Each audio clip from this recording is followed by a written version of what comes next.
Gawa sa pagtudlo sa matinunan o pagserbisyo sa katawhan, usa-usab sa ilahang mahinungdanong papel ang pag-abag sumaabot nga piniliay karong Mayo 9.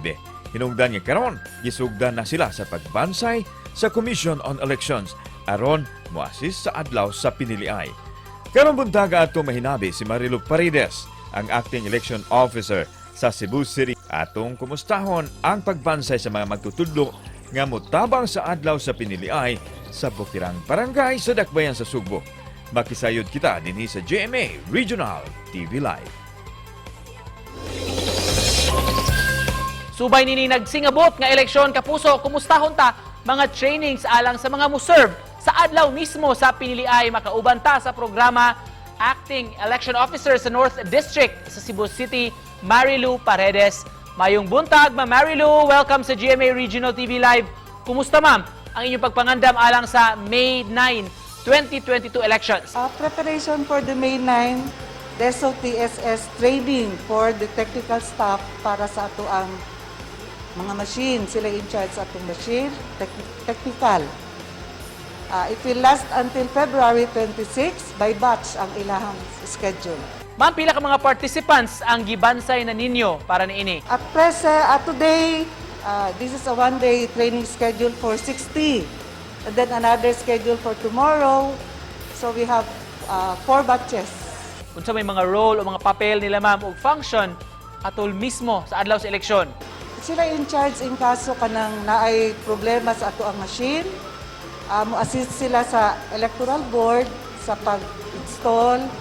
And then during the FTS, the final testing and sealing, sila po in charge if ever unsay problema sa ato ang mga machine. Most of them are teachers and they served na before. Kisa maning nag-training kanila, Ma'am Marilu? Kami ra mismo ang training kay nag-undergo man po may training last month. So kami na taga-COMELEC mo yung nag-train po nila karon. Ma'am, unsay significance sa kining inyong gihimo nga mga trainings o mga activities karong panahona? Hopefully, ma-equip jud sila na enough knowledge na ma-successful ato ang election, walay problema sa atong mga machine, and if ever there will be problems, masulba dayon. Gawa sa technical training, Ma'am Marilu, unsa may mga gipang offer ninyo nga mga trainings pa para kanila? After this DESO TSS training, next month, natay schedule na training for the electoral board. Ma'am, sa mga nangutana, kanusa man gyud ang formal nga pagsugod sa campaign period sa mga local candidates? Mag-start ang campaign period on March 25 until May 7.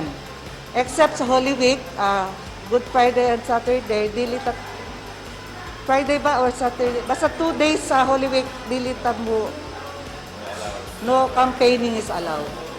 Doon na ba'y hazard or extra pay, ma'am, alang sa atong mga teachers nga mo serbisyo sa piniliay? Kanang hazard pay, it's up to Manila to decide. Oo. We will just wait and we will pay them if Manila will grant it. We will just obey. Finally, ma'am, unsay mensahe nimo sa atong mga viewers karong butaga?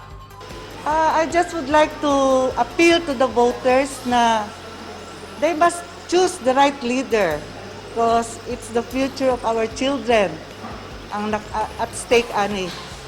Dili lang ato kay kita palabay naman jud ta, but for our children. Daghan kay salamat, Ma'am Marilu Paredes, sa paghatag kanamo, ma'am, og impormasyon sa nagsingabot nga eleksyon ng Acting Election Officer sa Cebu City North District. Salamat, ma'am.